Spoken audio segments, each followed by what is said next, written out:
Hi hello नमस्ते प्रणाम। मैं दृष्टि देहाती। आप सभी को इंडियन फैक्ट देहाती में बहुत बहुत दिल से स्वागत है। क्या वर्ल्ड वॉर थ्री अब तय हो गई है? आज जो मैं आप लोग से बात कर रहा हूँ, आप लोग को बता रहा हूँ, मेन मेरा पॉइंट रहेगा वर्ल्ड वॉर थ्री क्या अब शुरुआत हो गई है, क्या अब होगी, क्या वर्ल्ड वॉर थ्री होकर ही रहेगी? दोस्तों, लगभग 2 सप्ताह से ईरान इजराइल युद्ध चल रहा है। पहले इजराइल ने हमला किया था, जवाबी कार्रवाई ईरान दे रहा है। जब जब इजराइल दिन में मिसाइल मारता है, रात को वो मारता है। रात को ये मारा, भोर में वो मारता है। मतलब कह सकते हैं ना दोस्तों हम कि युद्ध अपने चरम सीमा पे है। इसका मतलब ये है ना दोस्तों, शुरुआत आज नहीं, लगभग 50 साल पहले से है। इजराइल का एक ही काम है, किसी को बिना काम को उंगली कर दो। जबरदस्ती युद्ध थोपते हैं, फिर लड़ते हैं, फिर जीत भी जाते हैं, क्योंकि यहाँ का टेक्नोलॉजी अच्छा है, प्लस सुपर पावर अमेरिका का पूरा हाथ। ये सब बाद में बात करेंगे दोस्तों। पहले ईरान इजराइल युद्ध पे बात कर लेते हैं। ईरान है जो झुकने को तैयार नहीं है, इजराइल है जो बोल रहा है कि छोड़ेंगे नहीं इसको। जब जब इजराइल वार करता है, ईरान बढ़ चढ़ के वार करता है। इजराइल का तो पूरा क्या क्या तबाही तबाही मचा दिया, उसको बोलते हैं ना अपने भोजपुरी भाषा में थुर्री थुर्री पुराना, वो कर दिया। नो डाउट ईरान का बहुत ज्यादा जान माल का नुकसान हुआ और बहुत ज्यादा लोगों की मौतें हुई, लेकिन यहाँ पे बड़ी बड़ी इमारतें, बड़ी बड़ी बिल्डिंग, बड़े बड़े ऑफिस, बड़े बड़े एयरबेस, सबके सब तबाह हो गए। मतलब क्या है ना, आर्थिक रूप से इजराइल घुटनों पे आ चुका है। ऊपर से अमेरिका धमकी दे रहा है।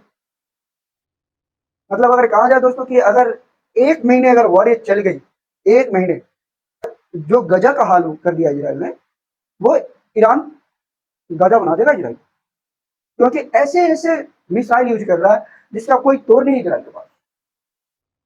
हाइपरसोनिक मिसाइल, कोई आयरन डोम सिस्टम है इजराइल के पास, कोई काम कर नहीं उसके सामने। इजराइल का रडार पता तक नहीं कर पा रहा है, उसका ड्रोन आकर के हमला करके चला जा रहा है। इजराइल का रडार पता भी नहीं कर पा रहा है, उसका मिसाइल आकर ब्लास्ट भी हो जा रहा है। ये वाली हाल, लगभग 24 घंटे शायरन बज रहा है इजराइल में। और ईरान जो है इसको, जो उसका सुप्रीम लीडर है ना, इस तरह से युद्ध को मोड़ा है, जो हारता हारता भी जीत रहा है। एकदम धर्म का एंगल दे दिया।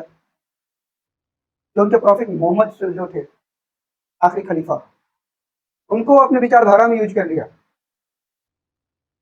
और वहां से वो डील कर रहा है, अपने लोगों को एक साथ कर रहा है। और नो डाउट कर भी लिया, और सिर्फ अपने देश ईरान को ही नहीं किया, मिडल ईस्ट में जितने भी इस्लामिक कंट्री है, एक पाकिस्तान को छोड़कर, पाकिस्तान किसी का नहीं है, वो डॉलर में बिक गया।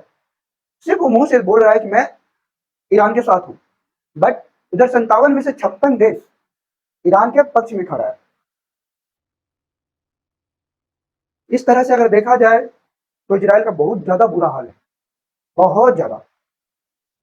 जो सोचा ना था, जो कल्पना ना कर पाया था इजराइल, वो ईरान कर रहा है। सीजन मिसाइल यूज कर रहा है, जो ऐसे ऐसे कैसे भी डांस करते हुए अपने ऑन द पॉइंट पे हिट करता है, और वहां पे हिट करके टारगेट को ब्लास्ट कर देता है। क्लस्टर मिसाइल,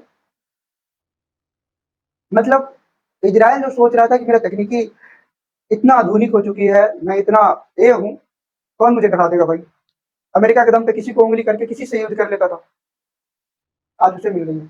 आज वो, मतलब है ना, पूरे विश्व में मानव अधिकार का है ना, रोना रो रहा है कि मेरे पब्लिक प्लेस पे हमला कर रहा है, जहाँ मेरे पब्लिक रहते हैं, जहाँ रिहायशी इलाके हैं। तो क्या इजराइल को गदा नहीं दिखा? ईरान का जो सुप्रीम लीडर है खामनेई, उनका सीधा बयान है, मैं आतंकवादियों को नहीं छोड़ूंगा। लाख अमेरिका समझाए, बोले कि भाई तू युद्ध रोक दे।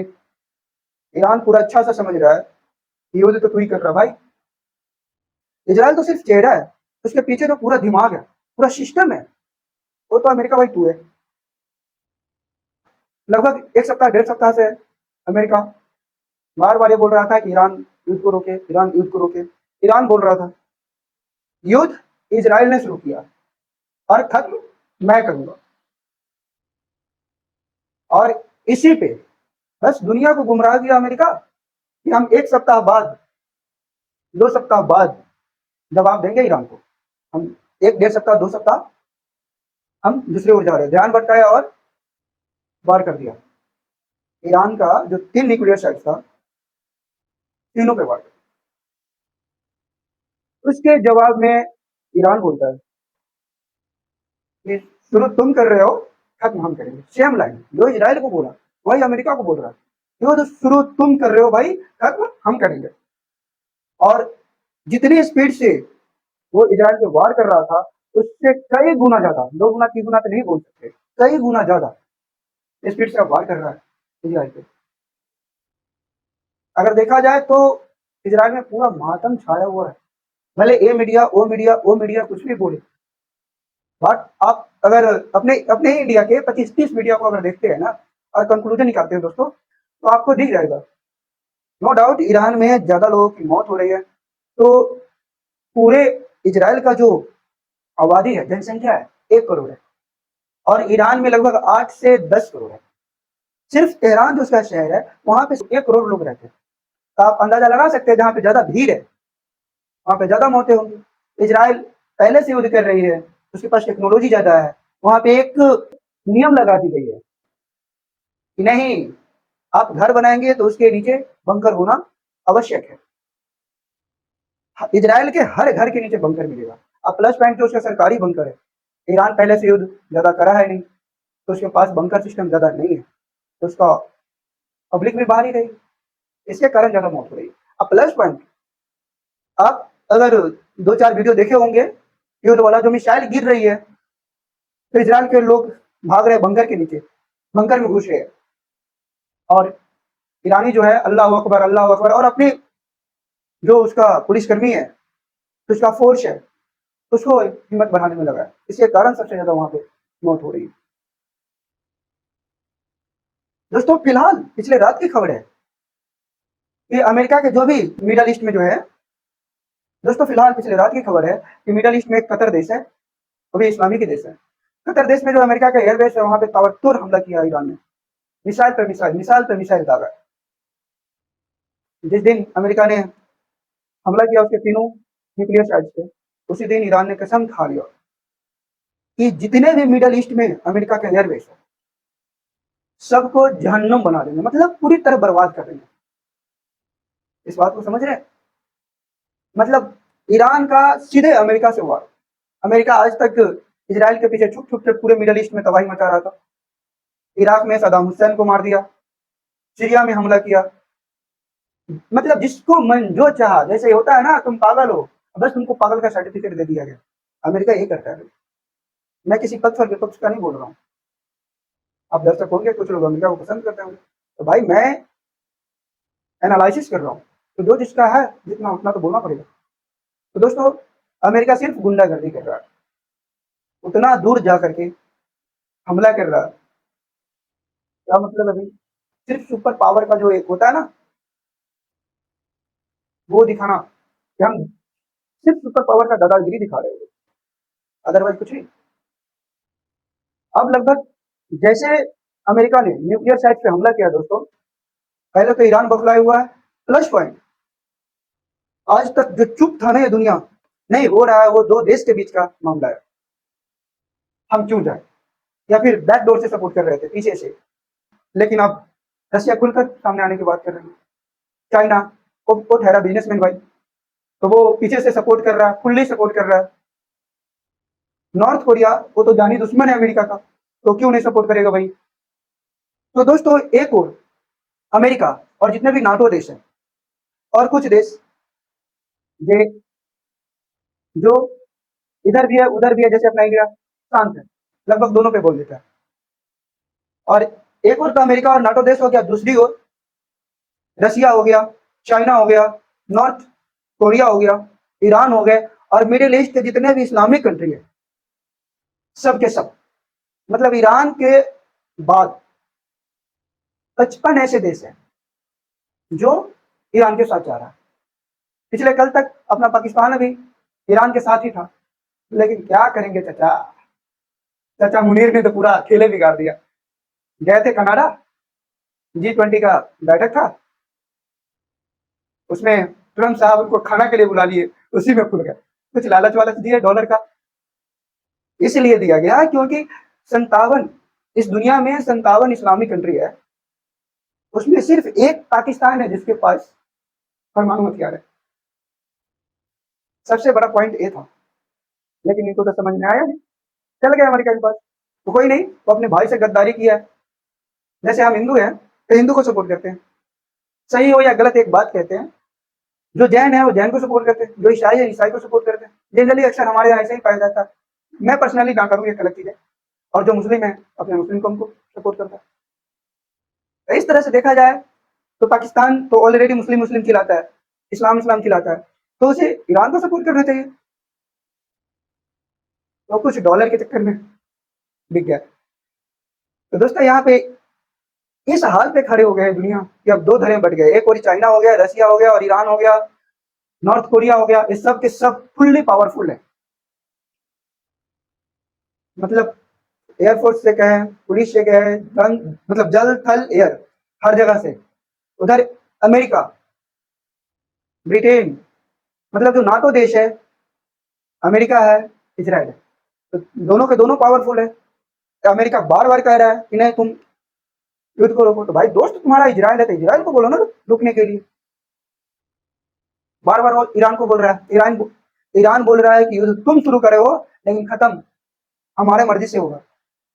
मतलब जो हाल गजा का हुआ उस पर टला हुआ ईरान, इजराइल को हम करेंगे, छोड़ेंगे नहीं। और अमेरिका इतना देख नहीं सकता है।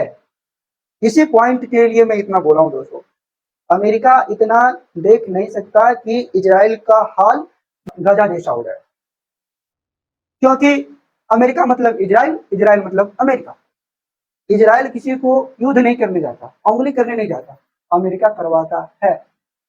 थोड़ा आप दूरदृष्टि से देखेंगे, गहरी विचार से सोचेंगे इस पॉइंट पे, तो सबसे बड़ा फैक्ट यही है कि युद्ध ईरान इजराइल के बीच नहीं है, परमाणु हथियार बनाने के लिए नहीं है, जो ढोल पीटा जा रहा था इतने दिन से। ये युद्ध अमेरिका और ईरान के बीच।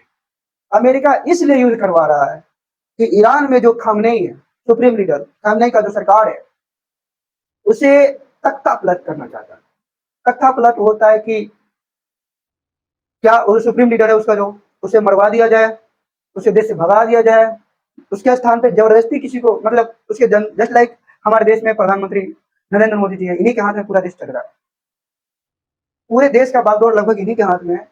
तो पब्लिक को भड़का करके प्रधानमंत्री जी को हटाना है और वहां पे किसी और को बैठाना है, जो अमेरिका का पिट्ठू। तो उसी तरह से ईरानी जितने भी पब्लिक है उनको भड़काना है, और खामनेई साहब जो है, खामनेई जो है उनका सुप्रीम लीडर, उनको हटा करके किसी दूसरे को बैठाना है जो अमेरिका और इजराइल का बात माने, सुने और जो वो कहे वही करे, ताकि मिडल ईस्ट में, पूरे मिडल ईस्ट में, पूरे के पूरे मिडल ईस्ट में अमेरिका का दबदबा बना रहे, और वो सुप्रीम लीडर बना के बना रहे। बट यहाँ से पेट में दर्द रसिया को हो रहा है, चाइना को हो रहा है। रसिया तो सीधा बोलता है तुम सुप्रीम लीडर हो भाई, मैं तुम्हें नहीं मानता। चाइना बोलता है तू कहाँ का सुप्रीम लीडर, तुमसे हम कोनो कम है क्या। नॉर्थ कोरिया वो तो डायरेक्ट बोलता है कि मैं किसी का सुनता ही नहीं है, तुम कौन है, खुलम खुला बोलता है। तो बात यही पे ठहरी है। तो क्या अब ईरान जो है, मिडल ईस्ट में जितने भी अमेरिका का एयरबेस है उस पर हमला कर रहा है, तो क्या अमेरिका दोबारा आएगी। अगर अमेरिका युद्ध में फिर से कूदा तो दोस्तों वर्ल्ड वॉर 3 होना तय है। ये 100% है दोस्तों कि अमेरिका अगर फिर से ईरान पे हमला करेगा खुल करके, जैसे उसके न्यूक्लियर साइट्स पे हमला करा, तो ईरान क्या करेगा, पहला कदम उठाएगा द स्ट्रेट ऑफ हॉर्मुज़ है, एक समुद्री रास्ता है जिससे ईरान से तेल का जो भी कारोबार होता है, पूरी दुनिया में क्रूड ऑयल का कारोबार होता है, ईरान से जाता है या फिर दूसरे कंट्री से ईरान से होकर के गुजरता है। मिडल ईस्ट में एक ही समुद्री मार्ग है जो सबसे अच्छा और सबसे बड़ा है, जो स्टेट ऑफ हॉर्मुज है, वो रास्ता अगर ईरान बंद करा तो दुनिया में जितने भी पेट्रोलियम से चलने वाला देश है, लगभग पूरा का पूरा देश है जो पेट्रोलियम से चलता है, उसमें एक के बाद उछाल आएगी, उछाल नहीं भैया, पेट्रोल के दाम में आग लगेगी, आसमान छूएगी, क्योंकि लगभग पूरे दुनिया का 25% पेट्रोल और जो भी इसका क्रूड ऑयल होता है पेट्रोल से रिलेटेड वहीं से गुजरती है। ईरान अपने संसद भवन में इस बातों की बहुत जोर शोर से चर्चा कर रहा है कि नहीं, अब उस रास्ते को ही बंद कर दिया जाए। और अमेरिका का बयान आया था कुछ दिन पहले कि अगर द स्टेट ऑफ हॉर्मुज को बंद करा तो वर्ल्ड वॉर 3 का आगाज माना जाएगा। अगर अमेरिका उस ईरान पे हमला करेगा तो ईरान क्या करेगा, उस रास्ते को बंद करेगा। उस रास्ते से बंद होने के बाद एक बार पेट्रोलियम पे एक बार हवा बोला जाएगा, पेट्रोलियम का कारोबार रुकेगा, पेट्रोलियम का जो दाम है पूरे दुनिया में, नो डाउट अपने भारत में भी जो भी लगभग 100 रुपये से 120 रुपये दाम है 1 लीटर पेट्रोल का, तो 150 प्लस 1 महीने के अंदर चल जाएगा, फिक्स एंड फिक्स 1 महीने के अंदर 150 प्लस रुपये चला जाएगा। तो दोस्तों क्या, रुक जाके 2 मिनट और, तो आपको क्या लगता है दोस्तों, अमेरिका ईरान पे वार करेगा, ईरान वो रास्ता रोकेगा, पूरे देश में तंगाली आएगी। प्लस पॉइंट इधर से रसिया तो सिर्फ चाह रहा है कि भाई एक मौका दे, एक मौका दे तू, मैं भी आ रहा हूँ। एवेनेंट तो खोल कर बात बोला है, ईरान तू ले जा, यही बात है, मैं अपने भाषा में समझा रहा हूँ, ईरान तू ले जा मेरा परमाणु बम, सारा खेल ही खत्म। तो ये वो होगा ही नहीं कि परमाणु बम ईरान को लेने दे अमेरिका। अमेरिका हमला करेगा, अमेरिका हमला करेगा तो इधर चाइना हमला करेगा, रसिया हमला करेगा, क्योंकि सुपर पावर बनने का दोनों को सपना है। रसिया कब से चाह रहा है कि मैं सुपर पावर बनूं, और चाइना वो तो फुल्ली बिजनेस माइंडेड है, और नो डाउट दुनिया के दूसरे स्थान पे जीडीपी के मामले में, और आधुनिक जो भी टेक्नोलॉजी है और जो मशीन है, इंटरनेट है, एप्स हैं, उसमें सबसे आगे कभी चाइना जा रहा है। तो चाइना सुपर पावर बनने की लाइन में क्यों ना लगे भाई, चाइना सुपर पावर बनने की लाइन में क्यों नहीं लगे। मेन सुपर पावर की कहानी है, और इसी के कारण वर्ल्ड वॉर 3 होगा। तो देखिए दोस्तों, अगर एक सप्ताह और युद्ध चला ईरान और इजराइल के बीच तो अमेरिका कूदेगा, अमेरिका कूदेगा तो WW3 होना तय माना जाएगा। इससे हमारे देश पे बहुत ज़्यादा बुरा असर पड़ने वाला है दोस्तों, क्योंकि पेट्रोलियम के बारे में जो वहाँ से बंद होगी तो वैश्विक बाजार में एक बार उछाल आएगी, और उछाल आएगी तो क्या हमारे देश दुनिया से अलग थोड़ी है, हमारे देश पेट्रोल तो थोड़ी पैदा करती है, तो हमारे देश को ही भुगतना पड़ेगा। तो आप लोग का क्या राय है दोस्तों, कमेंट बॉक्स में जरूर बताइएगा, और जितना हो सके इस वीडियो को शेयर करिए, क्योंकि मैं एक नहीं 50 न्यूज चैनल को देखता हूँ, साइट्स पे खबर पढ़ता हूँ, फिर थोड़ा लेट होती है भाई, लेकिन मैं एक कंक्लूजन निकाल कर बताता हूँ, और अपनी सरल भाषा में जो आप समझ सके, हम समझ सके, हमारे दोस्त समझ सके, आपके दोस्त समझ सके, हमारे समाज समझ सके। तो आप लोग चैनल को नए तो सब्सक्राइब जरूर कीजिए, और मेरा चैनल बहुत छोटा है तो प्लीज़ हाथ जोड़ के रिक्वेस्ट है आप लोग से कि चैनल को सब्सक्राइब कीजिए, और जितना हो सके वीडियो दिल से शेयर कीजिए, और कमेंट करना ना भूलिएगा।